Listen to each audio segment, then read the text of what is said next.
অন্তর্বর্তীকালীন সরকার জনগণের একটি সুষ্ঠু নির্বাচনের ম্যাপ ঘোষণা করছেন না।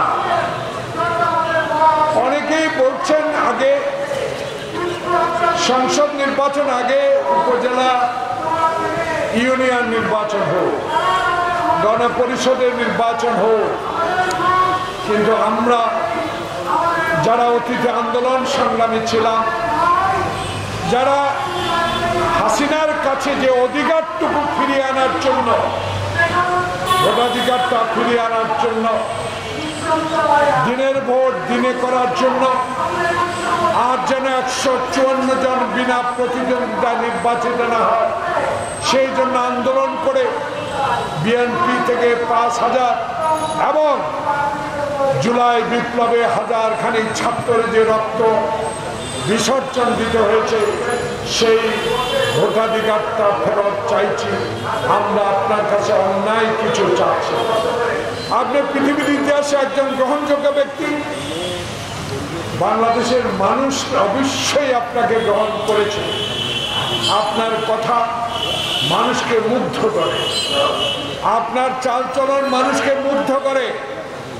কিন্তু একটা বিষয় যেন মানুষের মধ্যে সন্দেহ জাগ্রত হচ্ছে, নির্বাচন নিয়ে যখনই কথা বলি, একটি রাজনৈতিক দল, দু একটি রাজনৈতিক দল বলা শুরু করে বিএনপি শুধু নির্বাচন নির্বাচন কেন বলে। প্রিয় বন্ধুগণ, বেশি দিন হয় নাই আপনারা দল তৈরি করেছেন, স্বাগত আমরা জানাই। আপনাদের আন্দোলনের শরীক, আপনাদের আন্দোলনে যে কর্মকাণ্ড, আপনাদের যে অবদান বাংলাদেশ জাতীয়তাবাদী দল কখনো অস্বীকার করে নাই, ভবিষ্যতে অস্বীকার করবে না। কিন্তু যখনই আমরা নির্বাচনের কথা বলি, তখনই আমাদের সমালোচনা করেন। নির্বাচন দিলে কারা ক্ষমতা আসবে জনগণ ঠিক করবে, কারা সংসদের সংখ্যাগরিষ্ঠতা পাবে, একটি সুষ্ঠু নিরপেক্ষ নির্বাচনে জনগণ সিদ্ধান্ত দেবে কারা সরকার গঠন করবে।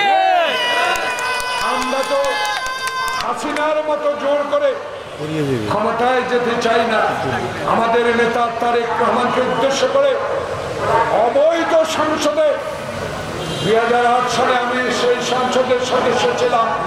সেদিন দেশনেত্রী বেগম খালেদা জিয়াকে বলেছিলাম,